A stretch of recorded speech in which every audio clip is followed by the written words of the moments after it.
अस्सलाम वालेकुम। मैं हूं हुमायूं कामरान और आप देख रहे हैं हमारा YouTube channel stars with H के। इस सेक्शन में हम आपकी मुलाकात डिफरेंटली एबल्ड इंडिविजुअल से करवाते हैं जो पाकिस्तान में डिफरेंट जगहों पर मौजूद हैं। मकसद इसका यही है कि आपको इनसे मिलवाया जाए, इसकी इनकी जर्नी से आपको रोशनास कराया जाए और इनके एक्सपीरियंसेस आपके साथ शेयर किए जाएं।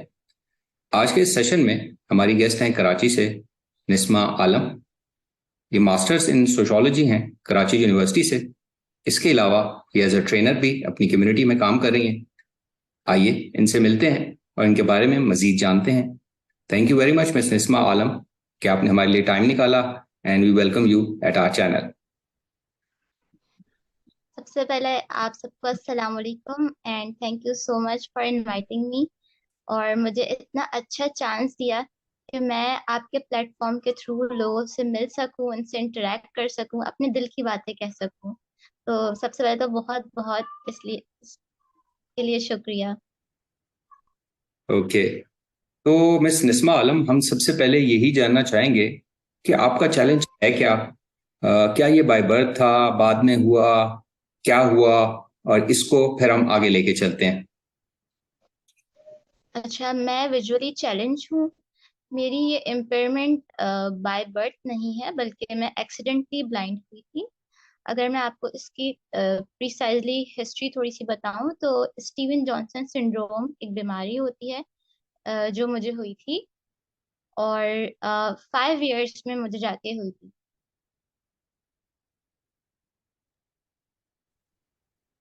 ओके, तो फिर इसको आपने कैसे लेके चली कि जब आपने उसका ट्रीटमेंट हुआ या कुछ कैसे ये फिर वर्स हुई, कितनी की आपकी विजुअल इम्पेयरमेंट है, इसको भी अगर थोड़ा सा डिफाइन कर सकें आप। ओके, तो हुआ कुछ यूं था कि मुझे बुखार हुआ था और दांत में दर्द हुआ था। तो मैं डॉक्टर के पास गई। डॉक्टर ने कहा बहुत छोटी है, हम इसका अभी कोई ऐसा ट्रीटमेंट नहीं कर सकते। आप इसको जो है फैंसी डार्ट दे दें। तो जो उन्होंने फैंसी डार्ट दी उसने रिएक्ट कर दिया। अब मैं जब डॉक्टर के पास गई उस वक्त जस्ट मेरे लिप्स स्वाइल हुए थे और थोड़ा बहुत रिएक्शन हुआ था, उसी से जब मुझे फीवर चढ़ गया था। तो उन्होंने मेरी बीमारी को मिस डायग्नोज किया और उन्होंने कहा कि ना इसको माउथ अल्सर हो गया, क्योंकि मेरी जुबान पर थोड़े से छाले निकल गए थे।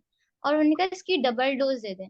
तो जब उन्होंने डबल डोज दिया तो उसने ऐसा रिएक्ट किया कि मुझे स्टीवन जॉनसन सिंड्रोम हो गया। इसमें होता बेसिकली ये है कि जो टीयर्स ब्लैंड होते हैं वो डैमेज हो जाते हैं। और अगर आप मेरी आईज देखें तो अब मेरी आईज में जो आंसू हैं वो बिल्कुल भी नहीं बनते, क्योंकि आंसू बनाने वाले हदूद बिल्कुल खुश्क हो चुके हैं, डैमेज हो चुके हैं। और जब मैं सोती हूँ तो मेरी आंखें बंद नहीं होती, मतलब मैं अगर इनको बंद करना चाहूँ मुकम्मल तौर पे तो नहीं होती। उससे क्या होता है कि मेरा कॉर्निया बिल्कुल ड्राई होता जा रहा है और मैं ल्यूब्रिकेंट यूज करती हूँ, जिसकी वजह से मेरी आइज थोड़ी सी खुल जाती हैं। और उसके बाद ये हुआ था कि मैं 85% एक्सपायर हो गई थी, ना मैं कुछ खा सकती थी। मुझे जो है वो नलकियों के थ्रू खाना दिया जाता था और मैं 3 से 4 साल तक बेड पर ही रही हूँ। तो ये बहुत ही क्रिटिकल टाइम था, लेकिन इस टाइम ने मुझे बहुत सिखाया भी, जो मैं आपके साथ आगे शेयर भी करती रहूंगी। ओके, अच्छा ये बताइए कि हमारे साथ कुछ आपकी अर्ली मेमोरीज जो हैं बचपन की, इस चैलेंज के बाद की, वो थोड़ी हमारे साथ शेयर कीजिए कि वो क्या है आपके। ताज़ा भी होंगी, कुछ पुरानी भी होंगी। तो हम अभी इंटरेस्टेड हैं कि आपकी जो बचपन की कुछ मेमोरीज आपके जहन में हैं उनके साथ हमें थोड़ा मौका मिले कि वो क्या थी। अर्ली मेमोरीज मेरी सब कहते हैं कि उनका बचपन बहुत खूबसूरत है, सब अपने बचपन को याद करते हैं। लेकिन मेरा बचपन बहुत ज्यादा मेरा चाइल्डहुड वर्ष था। जिस टाइम पे बच्चे खेलते हैं उनकी बहुत अच्छी अच्छी यादें होती हैं, वो चीजों को देख रहे होते हैं। लेकिन मेरे साथ ये हुआ था कि 5 इयर्स में ही मैं जब असल में हम लोग पहले जद्दा में रहते थे, तो वहाँ पे 5 इयर्स में एडमिशन होता था। जब मैं यहाँ पर आई तो मेरा यहाँ पर आके एडमिशन हुआ पाकिस्तान में। तो मेरी स्कूलिंग स्टार्ट ही हुई थी, मैंने अलिफ से लेकर ते तक लिखना शुरू किया था। और जिस दिन मुझे से लिखना था उसी दिन क्या हुआ कि मैं बीमार हो गई थी। तो मुझे एक चीज याद आती है कि मतलब मैं इस वक्त बिल्कुल बेड पर थी और लोग की बातें, मतलब मुझे वो याद आती हैं कि लोग कहते थे कि पता नहीं क्या ऐसी बात थी, क्या ऐसा आप लोगों से कुछ मिस्टेक हो गई थी आप लोग की लाइफ में कि बच्चे के सामने ऐसा आ गया। और इस तरह की बहुत बैड मेमोरीज हैं कि लोग बहुत ज्यादा टॉर्चर करते थे अपनी बातों से कि बेचारी बेचारी। तो मुझे अपना नाम बेसिकली नस्मा कम सुनने को मिलता था और बेचारी ज्यादा। और भी इस तरह की बहुत सारी मेमोरीज हैं। राइट। अच्छा, अभी तो आप मुझे काफी स्ट्रांग घर लगती हैं, और वो जो पिछली आपकी बातें थी वो उनको काफी हद तक आपने जो है बिल्कुल ही ओवरकम कर चुकी हैं, और जो आपने एजुकेशन अपनी ली और इतना कॉन्फिडेंस आपने आया। तो हम यहाँ पे दोबारा से थोड़ा सा पीछे जाते हैं कि तो फिर जब ये चैलेंज हुआ दोबारा से, आपकी जो एजुकेशन है वो कैसे स्टार्ट हुई, उसके बारे में भी हमें थोड़ा बताइए। अच्छा, हुआ कुछ यूं था कि मैं जब 9 इयर्स की हुई तो मेरे पेरेंट्स ने सोच, मतलब हम लोग डॉक्टर के पास जाते थे, डॉक्टर ये कहते कि ये सही हो जाएगी, थोड़ा टाइम लगेगा, इसका ट्रीटमेंट हो जाएगा। तो मेरे पेरेंट्स इसी इंतजार में थे और इसी इंतजार में उन्होंने मुझे मदरसे में डाल दिया था।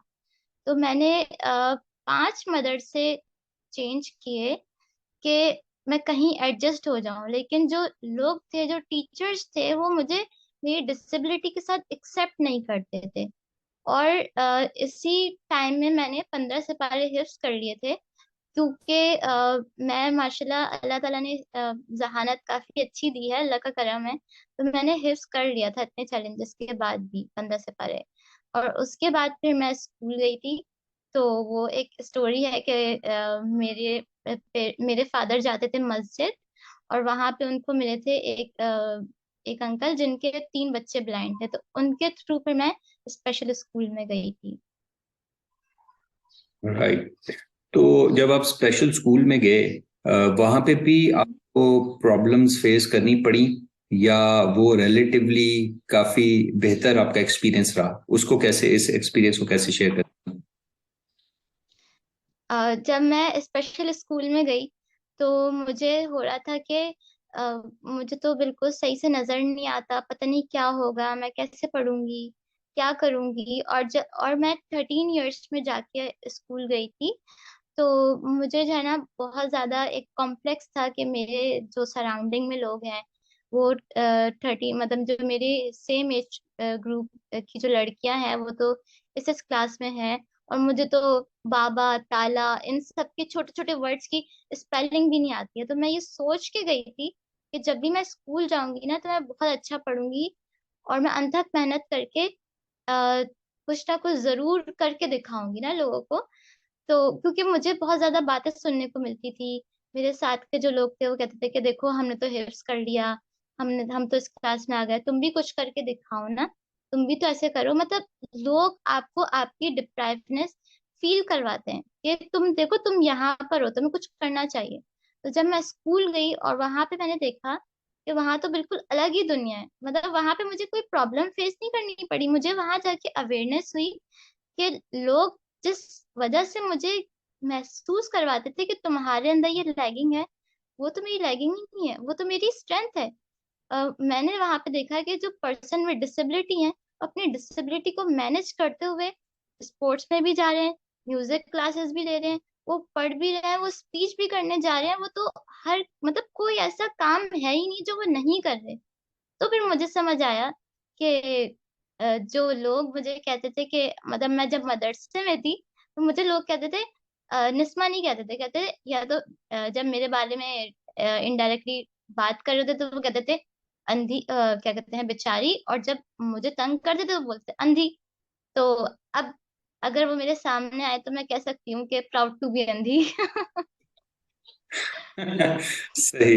अच्छा, मदरसे का जिक्र हुआ दोबारा, तो एक जो वाकया आपने शेयर किया था ऑफ द रिकॉर्ड, मैं चाहूंगा कि अगर आप विलिंग हो तो वो वाकया हमारे व्यूअर्स के साथ शेयर कीजिए, जो कारिया के साथ आपका थोड़ा सा इंसिडेंट हुआ, वो बताइए थोड़ा सा। कारिया जो मेरी मदरसे की उस्तानी थी, उन्होंने कहा कि अच्छा, मैंने जो कायदे के 20 लेसन्स थे वो मैंने बहुत अच्छे तरीके से याद कर लेती, क्योंकि वो स्पेलिंग के थ्रू वो याद करवाती थी। और बोर्ड पर लिखती थी, तो अब बोर्ड पर तो मुझे नहीं नजर आता था। अब जब उन्होंने मेरे 20 लेसन्स का टेस्ट लिया, तो उन्होंने देखा कि मैं नीचे देख कर नहीं पढ़ रही। तो उन्होंने कहा कि रॉ कहाँ है। तो अब मैं भी इतनी छोटी थी, मुझे पता ही नहीं था, और ना ही मुझे मतलब मैं एक कंफ्यूजिंग सिचुएशन में रहती थी। मैं अपने घर वालों से जब आके पूछती थी ना कि मुझे लोग अंधी कहते हैं बाहर, तो मैं अंधी हूँ, तो मेरे घर वाले ये सोचते थे कि अगर हम इसको कहेंगे कि हाँ तुम अंधी हो, या तुम्हारे साथ कोई, तुम्हारे मतलब कोई ऐसी डिसेबिलिटी है, तो मैं उदास हो जाऊंगी ना कि मेरे साथ। तो वो कहते थे नहीं बेटा, नहीं, तुम तो सही हो, तुम तो बिल्कुल बहुत अच्छी हो, तुम हमारी सबसे अच्छी बेटी हो। इस तरीके से मुझे दिलासा देते थे। तो मेरे अंदर एक कॉन्फ्लिक्ट था। अगर मैं आपको थोड़ा एक्सप्लेन करूँ कि मैं अपने अंदर एक जंग लड़ी थी कि क्या मैं सही हूँ, या मेरे साथ वाकई कोई मसला है, क्योंकि बाहर की दुनिया कुछ और कह रही है, मेरे घर वाले मुझे कुछ और कह रहे हैं। तो मैं कैसे एक्सेप्ट करती। तो अब जब, इसलिए मैं किसी को एक्सप्लेन भी नहीं कर सकती थी, मेरे अंदर कोई सेल्फ कॉन्फिडेंस भी नहीं था। तो जब टीचर ने कहा कि ये रॉ कहाँ है, तो मैं उनको नहीं कह सकी कि नहीं, मुझे नहीं नजर आ रहा, क्योंकि मेरे घर वाले कहते कि तुम्हें नजर आता है। तो मैंने रॉ के बजाय तो पे उंगली रख दी। उन्होंने कहा ये रॉ है या तो है। मैंने कहा तो है। कहेंगे फिर रॉ कहाँ है। तो मैंने कहा रॉ, फिर मैंने जॉट पे उंगली रख दी। तो उनको इतना गुस्सा आया, उन्होंने मुझे बहुत मारा कि नहीं तुमने, तुम्हें अल्फाज की पहचान नहीं है, तुम हुरूफ की पहचान नहीं कर पा रही। और वो मुझे पनिशमेंट के तौर पे नीचे लेकर गई, अपने जो सबसे बड़े मैनेजर थे उनके पास लेकर गई, और उन्होंने मुझे कहा कि इसको तो कुछ भी नहीं आता, हम इसको कैसे पढ़ाएं, तो इतनी स्लो लर्नर है, इतनी, अगर मैं उनकी वर्डिंग्स कहूँ तो उनका इंतहाई निकम्मी और नालायक है कि इसको अभी तक हुरूफ की पहचान नहीं हुई है। और ऐसे ही हमारे साथ एक्टिंग कर रही थी। इसने जो है वो 20 लेसन, सब 2 लेसन रहते हैं कायदा खत्म होने में।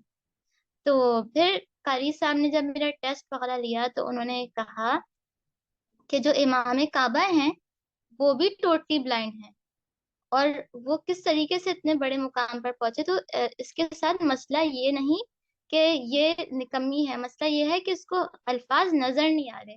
और उस चक्कर में, उनके समझ अंडरस्टैंडिंग के चक्कर में, मैंने बीच में बहुत ज्यादा मार खाई, जिसमें मेरा कसूर भी नहीं था। अच्छा, तो उस उन कारिया से दोबारा आप मतलब ये सारी एजुकेशन के बाद क्या मौका मिला उधर जाने का और उनसे मिलने का? नहीं, मैं फिर अपने मदर से कभी भी नहीं गई, क्योंकि ऐसा मौका ही नहीं मिल सका। बट मेरा दिल बहुत चाहता है कि आई विश कि मैं उन लोगों से मिलूं, उनको बताऊं कि आने वाले लोगों के साथ इस तरह की कोई प्रॉब्लम ना हो। इसीलिए मैं आज आपके प्लेटफॉर्म पे हाजिर हूँ, कि राइट। शायद कोई मेरी आवाज सुने। हम्म। अच्छा, ये बताइए कि अर्ली एजुकेशन की तो और बात है, तो जब matric, FSc and then university में आपको क्या कोई रिलैक्सेशन भी दी जाती थी रिगार्डिंग योर स्टडीज? यूनिवर्सिटी की बात करें तो कोई असाइनमेंट्स वगैरह में आपको किस तरह आप मैनेज करती थी इन सारी चीजों को, जो टिपिकल जो आपके साथ के स्टूडेंट्स थे वो तो कर लेते थे, तो आपको किस तरह मैनेज करना पड़ता था, उसके बारे में अगर कुछ शेयर करें हमारे साथ। बेसिकली टेक्नोलॉजी ने हमारी लाइफ को बहुत आसान कर दिया है, और हमारे लिए जो एक्सेसिबिलिटी है वो ज्यादातर टेक्नोलॉजी की बिहाफ पर ही है। तो जो मैं आपसे कनेक्ट हुई हूँ, मैं इंडिपेंडेंटली अभी आपसे बात कर रही हूँ, अपने सेल फोन को खुद ही कनेक्ट किया। और जहाँ तक असाइनमेंट्स की बात है, तो वो भी, और हमारे जो पेपर्स हैं, तो हम लोग लैपटॉप के थ्रू, स्क्रीन रीडर के थ्रू अपने सारे असाइनमेंट्स वगैरह मैनेज करते थे। और जो चीज़ नहीं, कोई मतलब कोई हार्ड कॉपी में होती, तो हम उसको रिकॉर्ड करवा लेते हैं, और फिर उसको थ्रू रिकॉर्डिंग रीड कर लेते हैं। या फिर कोई हमें डिक्टेट करवा दे, तो हम उसको टाइप कर लेते हैं। या फिर हम उसको ब्रेल लैंग्वेज जो होती है, वो ब्रेल अल्फाज होते हैं, तो वो हम उसके थ्रू अपना जो है वो नोट्स प्रिपेयर कर लेते हैं। राइट। अच्छा, अगर मैं ये पूछूं अपने आम व्यूअर्स के लिए जो ज्यादा टेक्निकल नहीं है, तो आपकी जो विजुअल इम्पेयरमेंट है या विजुअल चैलेंज है, वो इन टर्म्स ऑफ परसेंटेज हम कुछ उसको डिफाइन कर सकते हैं कि हाँ मुझे इतना नजर आता है, इतना नहीं, कुछ ऐसी बात है? हम्म बहुत अच्छा क्वेश्चन है। ब्लाइंडनेस में 3 कैटेगरीज होती हैं। P1 जो टोटली ब्लाइंड होते हैं, मतलब उनको थोड़ा बहुत शेडो नजर आ जाए तो आ जाए।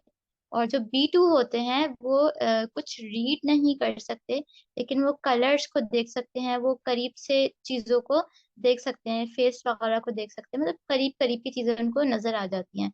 जो बड़े ऑब्जेक्ट्स हैं, छोटे ऑब्जेक्ट्स उनको नहीं नजर आते, जिस कैटेगरी से मैं हूँ। और जो B3 होते हैं वो शॉर्ट साइटेड भी कहलाते हैं। और वो जैसे बस पर अगर कोई नंबर लिखा हुआ है तो वो पढ़ लेते हैं, पर वो थ्रू मैग्नीफायर अपने थोड़े बहुत काम कर लेते हैं। Okay, right. इससे काफी हमारे व्यूज को आसानी होगी समझने में। अच्छा ये बताइए कि बचपन में भी आपने सोसाइटी को फेस किया, अभी भी कर रही हैं, हम्म। इसी टाइम में भी किया, डिफरेंट आपकी लाइफ के डिफरेंट सेगमेंट्स हैं उनमें सोसाइटी को फेस करती रही हैं आप। तो हम्म। क्या समझती हैं आपके पहले फेस करने में और अब फेस करने में क्या चेंज आया है आप में?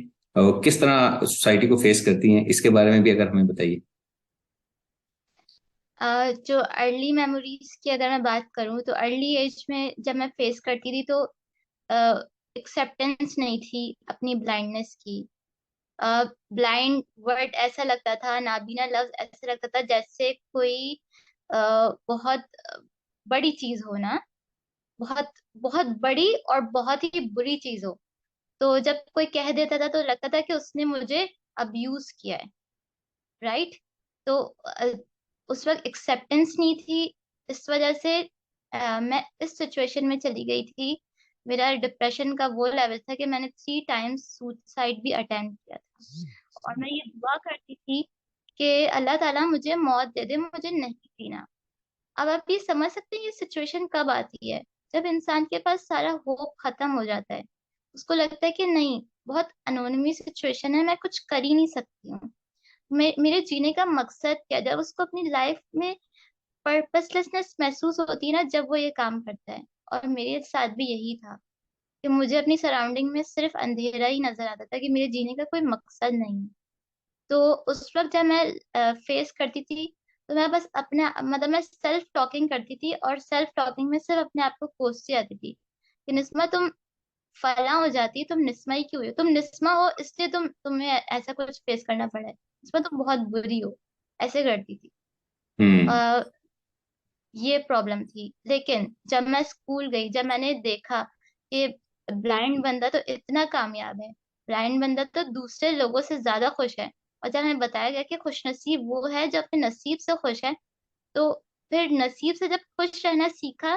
तो आज जब भी लोग मिलते तो वो कहते हैं कि जब हम किसी भी ब्लाइंड से मिलते हैं या आपसे मिलते हैं, तो हमें ऐसा लगता है कि उनके पास कोई गम ही नहीं है। वो तो हंसते रहते हैं, वो तो हंसाते रहते हैं, वो तो मिमिक्री कर रहे हैं, सिंगिंग कर रहे हैं, हर वो काम कर रहे हैं जिससे दूसरों को खुशी मिले। तो ये क्या सीन है? तो सीन ये है कि हम अपने आप को एक्सेप्ट कर लेते हैं तो हमें सुकून मिल जाता है। तो आपकी कोई क्लास है, आपके अंदर कोई डिफरेंटली, आपके अंदर कोई डिफरेंट एबिलिटी है, आप जब उसको एक्सेप्ट कर लेंगे ना अपने सारे सिचुएशन को, तो दिल मुतमईन हो जाता है और आप हर चीज को फेस करने के लिए खड़े हो जाते हैं, तैयार हो जाते हम्म। अच्छा ये बताइए कि इस सारे टाइम पीरियड में किसने आपको सबसे ज्यादा सपोर्ट किया? उनका भी तो जिक्र होना जरूरी है। हैं। बिल्कुल। मेरे फादर मुझे हर जगह ले लेके जाते थे। और पहले तो ऐसा था कि मैं किसी से भी बात नहीं कर सकती थी, मेहमान आते तो मैं छुप जाती थी, क्योंकि मुझे लगता था कि मैं सामने आने के काबिल नहीं हूँ। लेकिन जब मैं स्कूल गई और स्कूल में मुझे चांस मिला कि आप बड़ी बड़ी जगहों पे मुझे स्पीच करने का मौका मिला, और मेरे फादर मुझे ले लेके जाते थे, तो मेरे पेरेंट्स का बेसिकली मेरे पेरेंट्स ने मुझे हौसला दिया कि मैं बोल सकूं। और मेरे मेरे फादर बहुत फखर करके कहते थे कि मेरी बच्ची तो वो है जो हजारों के मजमुए में ही बोल ले। तो इस चीज ने मुझे बहुत हौसला दिया। राइट। अच्छा आप क्या समझती हैं कि एक वो इंडिविजुअल जिसको फैमिली की सपोर्ट नहीं हासिल हो सकी, और जिसको दूसरा इंडिविजुअल जिसको फैमिली की सपोर्ट के साथ वो चलता रहा, तो उन हम्म। इतना फर्क पड़ता है या बंदे की अपनी जो विल है और वो ही मैटर करती है और सपोर्ट कोई खास मैटर नहीं करती? अ, बहुत ही डीप क्वेश्चन है। सम टाइम देखिए, सराउंडिंग जो होती है ना वो मैटर तो करती है, इंसान में जितनी भी विल हो, लेकिन अब वो विल को किस तरीके से अपने यूटिलाइज करे, बात ये होती है। आप अंडे और आलू की मिसाल ले लें। अंडा आपको बाहर से जो है वो मतलब बाहर से तो उसके एक छिलका होता है, अंदर से वो बहुत ही नरम होता है। जब हम उसको बॉयल करते हैं तो वो अंदर से सख्त हो जाता है। और जब हम आलू अंदर से पहले से सख्त होता है, लेकिन जब हम उसको बॉयल करते हैं तो वो अंदर से नरम हो जाता है। तो इट मीन्स कि जो सराउंडिंग होती है ना वो मैटर तो करती है। अब आपके ऊपर डिपेंड करता है कि आप उसको कैसे यूटिलाइज कर रहे हैं। बहुत फैमिली की अगर सपोर्ट हो भी ना तो फैमिली सब कुछ नहीं होती है। बहुत सारे लोगों की बातें ही आपको तोड़ देती है। जहाँ पे आप इंस्टीट्यूट्स में जाते हैं, आपके खानदान वाले आपको कोसने के लिए तैयार होते हैं। तो अगर फैमिली आपके सपोर्ट भी करे ना तो ये चीजें भी तोड़ सकती हैं। लेकिन इंसान को जो है उस अपने अंदर अपने आप को स्ट्रांग करना पड़ता है। जैसे कि एक अंडा अपने आप अंदर जो है वो अपने आप को स्ट्रांग कर लेता है। राइट। अच्छा, एक चीज मुझे बताइए कि जो सोसाइटी है वो उतनी एक्सेप्टेंस शुरू में नहीं थी, आपको भी काफी प्रॉब्लम फेस हुई। मैं यूनिवर्सिटी टाइम का खास तौर पे पूछना चाहूंगा कि वहां पे तो सारे पढ़े लिखे और सो कॉल्ड पढ़े लिखे लोग भी होते हैं, टीचर्स भी होते हैं, बच्चे भी होते हैं, जो सब एक सारे एजुकेशन प्रोसेस से गुजर के यूनिवर्सिटी तक पहुंचे होते हैं। तो वहां पे हम्म। एक्सेप्टेंस का लेवल क्या है? आप तो रिसेंटली उधर से उस प्रोसेस से गुजरी हैं, तो हमें ताजा तरीन सूरत हाल बताइए कि वहां पे एक्सेप्टेंस कैसी है। वहां पे एक्सेप्टेंस है भी और नहीं भी है। मतलब हमें बहुत पोलराइजेशन नजर आती है कि कुछ लोग तो ऐसे हैं जो आपको ओवर प्रोटेक्ट करते हैं, और ऑन द अदर हैंड कुछ लोग ऐसे हैं जो आपको कंप्लीटली इग्नोर कर देते हैं, आपको किसी काबिल समझते ही नहीं है। तो वहां पे हमें घर वालों की तरबियत का पता चलता है कि जो बच्चे ऐसी तरबियत पाते हैं जिनको शेयरिंग करना सिखाई जाती है, तो वो ऐसे लोगों को आगे सपोर्ट भी करते हैं। जिन लोगों को शेयरिंग शुरू से सिखाई नहीं जाती, उनको बताया जाता है कि बस आप ही आप हैं, तो फिर वो किसी और को सपोर्ट भी नहीं करते आके। अ, कुछ लोग मतलब हमें जो है वो बहुत सारे ऐसे लोग नजर आते हैं जो बहुत ज्यादा मजाक उड़ा रहे होते हैं। अब अगर मैं आपको यूनिवर्सिटी का वाकया सुनाऊं तो वो लोग जो हमारी आगे आके हेल्प करना चाहते थे, तो उनको कहा जाता था कि तुम तो बहुत अच्छी आया हो, तुम तो जो है ना बच्चों को आगे बहुत अच्छे से पाल सकोगी। इस तरह की बातें भी करते थे, ऐसे लोग भी नजर आए। और ऐसे लोगों के साथ भी एक्सपीरियंस हुआ जिन्होंने जो है हम लोग को इस तरह से सपोर्ट किया कि हमें जस्ट फैसिलिटेट किया, हमारी डिसेबिलिटी को एक्सेप्ट करके हमें सपोर्ट फैसिलिटेट किया, तो हम आज फिर इस मुकाम पर आ गए। राइट। अच्छा, यूनिवर्सिटी को हम पीछे छोड़ते हैं, आगे चलते हैं। मैंने ये सुना है कि, बल्कि आप ही से सुना है कि आप अब मैरिड हैं, माशाल्लाह। और तो मैं ये पूछना चाहूंगा अपने व्यूअर्स के लिए कि आपकी शादी कब हुई, और अभी आपकी इमीडिएट फैमिली के बारे में थोड़ा हमें बताइए। मैं इस क्वेश्चन को आंसर करने से पहले ये बताना चाहूंगी, ये क्या बताना चाहूंगी, सभी जानते हैं कि हमारे यहाँ जो जिंदगी की कामयाबी का जो राज होता है ना, मतलब जिसको सारा क्या कहना चाहिए, जिसको जिस पे सबसे ज्यादा एम्फेसाइज होता है कि इंसान जितना भी कुछ कर ले, कुछ भी कर ले, लेकिन जब तक वो शादी नहीं करता उसकी लाइफ को इनकम्प्लीट समझा जाता है। तो जब तक मेरी शादी नहीं हुई थी उस वक्त तक मैं बेचारी थी। और और जो है सब कहते थे चलो पढ़ तो लिया, बस अल्लाह ताला इसके नसीब अच्छे करे। तो अब जब शादी हो गई है तो अब लोगों को बहुत हैरानी होती है। और मेरी शादी को 2 साल हो गए। और मैं आपके प्लेटफॉर्म के थ्रू यही बताना चाहूंगी कि पर्सन विद हमारी कम्युनिटी में जो विजुअली इम्पेयर्ड है उनमें ऐसे भी कपल्स हैं जो दोनों टोटली ब्लाइंड हैं और अपनी इंडिपेंडेंट लाइफ जी रहे हैं। उनके माशाल्लाह बच्चे भी हैं और बच्चे बिल्कुल ठीक हैं।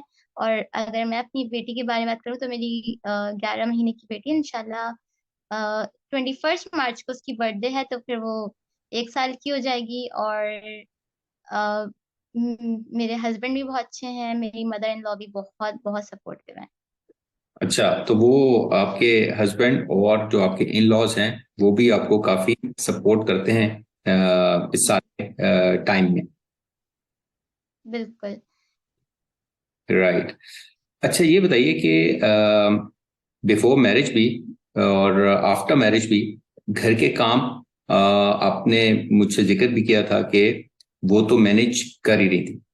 तो मैं अपने व्यूअर्स के लिए पूछना चाहूंगा कि उनको मैनेज करने में आपको किन चीजों का ख्याल रखना पड़ता था, कैसे मैनेज करती थी? और लोग थोड़े हैरान होते होंगे कि अच्छा आप ये काम भी कर लेती हैं, अच्छा ये भी हो जाता है। तो जरा उसके बारे में बताइए। और मैंने ये भी सुना है कि आपकी कुकिंग जो है वो बहुत माशाल्लाह अच्छी है। तो उसके बारे में भी थोड़ा हमें मजीद बताइए। अम, जब मैंने इंडिपेंडेंट लिविंग के कोर्सेज नहीं किए थे, तो उस वक्त ये होता था कि मैं कहीं ना कहीं कट लगा लेती थी नाइफ से, या फिर मेरा हाथ जल जाता था। कुकिंग का शुरू से बहुत शौक था, इस चीज का बहुत शौक था कि मैं सब कुछ इंडिपेंडेंटली करूं, मैं किसी पर डिपेंडेंट ना हूं। मैं कोई मुझे ये नहीं कहे कि तुम्हें नजर नहीं आता तो हमें तुम्हारा ये काम करना पड़ रहा है, और मैं किसी पर बोझ ना बनूं। तो मेरी शुरू से ये कोशिश थी। तो मैं कोशिश करती रहती थी अपने तौर पर, लेकिन मुझे बहुत ज्यादा चोटें लग जाती थी, क्योंकि मुझे पता नहीं था कि किस टेक्निक से करना है। और फिर मैं यही कहती थी कि यार मुझे नजर नहीं आता ना, इसलिए मैं ये काम नहीं कर पा रही। लेकिन मैं फिर एक ऑर्गेनाइजेशन है जो लोगों को कुकिंग करना सिखाती है, लड़कों को भी और लड़कियों को भी, और इंडिपेंडेंट लाइफ जीना सिखाती है बेसिकली। तो जब मैं उस ऑर्गेनाइजेशन में गई, वहां पे मैंने देखा कि जो मेरे टीचर्स थे, दे आर टोटली ब्लाइंड। और उन्होंने हमें हर चीज सिखाई, चूल्हा जलाना सिखाया, माचिस से वो भी। और अब मैं शादी से पहले तो मैं सिर्फ ये चीजें बनाती थी, बिरयानी, कोरमा, कढ़ाई, ये दावत वाली चीजें। लेकिन अब मैं डेली बेसिस के भी खाने बना रही होती हूँ, सब्जियां, चावल वगैरह हर चीज, अपने बच्चे के भी होममेड सेरेलैक बना रही होती हूँ। हर चीज इजीली कर लेती हूँ। और इसमें जो है वो किन चीजों का ख्याल करना पड़ता है, तो सबसे पहले तो हर चीज ऑर्गेनाइज हो, साफ सुथरी हो, कि कहीं अगर कोई ऐसी चीज रख दी, ग्लास वगैरह, और वहां पे वो नहीं हो रोजमर्रा के तौर पे, तो फिर मेरा वहां पे हाथ लगेगा तो वो गिर जाएगी। तो जो चीज जहां पर है वो वहीं पर होनी चाहिए। और अगर हम कहीं काम करें तो हमें सबसे पहले उधर की ओरिएंटेशन होनी चाहिए, कि कौन, हम अवेयर हों कि कौन सी चीज कहाँ पर रखी है। आप जहाँ पे काम कर रहे हैं वो चीज उसका शेप कैसा है, ये सब कुछ चेक कर लें। अगर हम उसको अपनी आईसाइट से नहीं देख पा रहे, तो हम उसको टच कर रहे हैं, फील करके। तो जब हम दूसरे सेंस को, अदर सेंसेस को यूज करते हुए काम करते हैं, तो हम बिल्कुल वैसे ही काम करते हैं जैसे कि और लोग करते हैं। राइट। अच्छा, बड़ी इंस्पायरिंग बातें हैं और लोगों के लिए काफी मोटिवेशन भी होगी इस इन बातों से। अच्छा, वापस हम सोसाइटी की तरफ आते हैं और मैं ये पूछना चाहूंगा आपसे कि पाकिस्तान की ओवरऑल सोसाइटी की अगर बात की जाए तो आप क्या समझती हैं कि कौन सी बात या बातें इस सोसाइटी की बहुत अच्छी हैं जब हम हम्म। चैलेंज्ड इंडिविजुअल्स की बात करते हैं, और कौन सी ऐसी बात है जो कि जिस पे बहुत ज्यादा फोकस करने की फ्यूचर में जरूरत है? ओके। तो सबसे पहले ये कि इस सोसाइटी में सबसे अच्छी बात यह है कि यहाँ पर एहसास करने वाले लोग भी मौजूद हैं। जब हम स्टिक लेकर निकलते हैं तो इतने सारे लोग आ जाते हैं हमारी हेल्प करने के लिए, कि आए मैं आपको रोड पार करा दूं, आपको कहाँ जाना है आप हमें बताएं। अगर हम गाड़ी से उतरते हैं स्टिक लेकर, तो बहुत सारे लोग आपकी हेल्प के लिए होते हैं। हम अगर मैं कहीं पे भी जाती हूँ तो लोग बहुत मदद करते हैं, अ, चलने फिरने में, आपकी मूवमेंट में बहुत हेल्प कर रहे होते हैं। तो ये चीज़ बहुत अप्रिशिएबल है सोसाइटी की, कि अगर कुछ लोगों से हेल्प मांगो किसी भी चीज में, तो उनमें से 2-4 लोग ऐसे जरूर होते हैं जो आपकी मदद के लिए खड़े हो जाते हैं। और जिस पर काम करने की जरूरत है वो हमारा एक ऐसा बैरियर है जो गवर्नमेंट ही सही कर सकती है।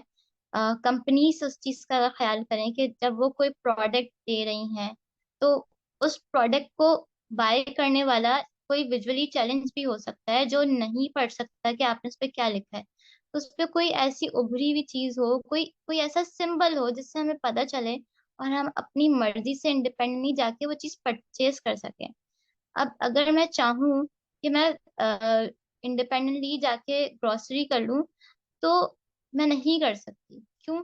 क्योंकि वहां पे कोई ऐसा सिंबल ही नहीं है, कोई ऐसा साइन ही नहीं है जिसके थ्रू मैं अकेले जाके मुझे पता चले कि ये डिपार्ट इस चीज का है, ये डिपार्ट इस चीज का है। तो मैं नहीं कर सकती, मुझे उसमें किसी ना किसी गाइड गाइड की हेल्प चाहिए ही होगी। तो ये एक बहुत बड़ी लैगिंग है जिस पर सबको गौर करने की बहुत जरूरत है। राइट, ये तो खैर बहुत अच्छी सजेशन आपने दी कि, और इस पे जरूर ये हमारे इस एंगल से मैंने भी नहीं सोचा था। तो लेट्स सी कि इस तरफ कोई अमली इकदाम भी होता है या नहीं। अच्छा, बिल्कुल लास्ट में we are at the end of our interview, तो आखिरी क्वेश्चन हम्म। पूछूंगा कि अगर आपका कोई मैसेज है हमारे उन चैलेंज्ड इंडिविजुअल्स के लिए, सोसाइटी के लिए ओवरऑल, तो प्लीज वो दीजिए हमें भी और सोसाइटी को और अपनी कम्युनिटी को भी। मेरा मैसेज यही है कि अल्लाह ताला सूरह 3 में फरमाता है कि लक़द खलक़नल इंसाना फ़ी अहसनी तक़वीम, हमने इंसान को बेहतरीन सूरत में पैदा किया। तो अब हमारे पास कोई ऐसी अथॉरिटी नहीं है कि हम किसी के अंदर कोई नुक्स निकालें कि वो ऐसा है, उसकी नाक मोटी है, पतली होनी चाहिए थी, और उसका फेस ऐसा होना चाहिए था, ऐसा क्यों नहीं है। ये ब्यूटी स्टैंडर्ड्स हमारे बनाए हुए हैं और इसकी वजह से लोग बहुत ही मेंटली इल होते जा रहे हैं कि हम ऐसे क्यों नहीं है, हम ऐसे क्यों नहीं दिखते। अगर हम हैवानात पे गौर करें तो अल्लाह ताला ने ऐसे जानवर भी पैदा किए जिनके 4 पाँव हैं और किसी के 2 पाँव हैं और किसी के पाँव ही नहीं है, वो पेट के बल चल रहा है। तो वो डिसेबल तो नहीं कहलाएंगे ना। इसी तरीके से इंसानों में कुछ ऐसे हैं जिनके अंदर मतलब हर किसी के अंदर कोई डिफरेंट एबिलिटी है।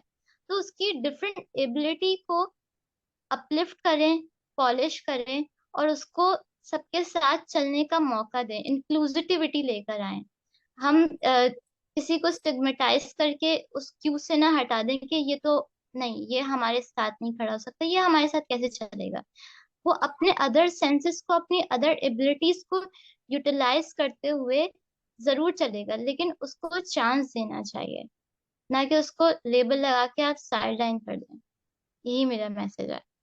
राइट जी, तो इसी अच्छे से मैसेज के साथ, थॉट प्रोवोकिंग मैसेज के साथ we are at the end of interview. मैं दोबारा निस्मा आलम आपका शुक्रिया अदा करूंगा कि आपने टाइम निकाला, और thank you very much once again. Thank you so much from my side. और हम उम्मीद करते हैं कि ये इन्फॉर्मेशन जो हमें आपसे मिली है वो हमारे व्यूअर्स के लिए ज़रूर फ़ायदेमंद साबित होगी। और इसके साथ ही हम उन तमाम लोगों का शुक्रिया अदा करना चाहेंगे जो इस वीडियो को वॉच कर रहे हैं। So thank you very much everyone, और हम इंशाल्लाह नेक्स्ट सेशन में एक नई गेस्ट के साथ आपकी खिदमत में दोबारा हाजिर होंगे। Until then, take care and अल्लाह हाफिज।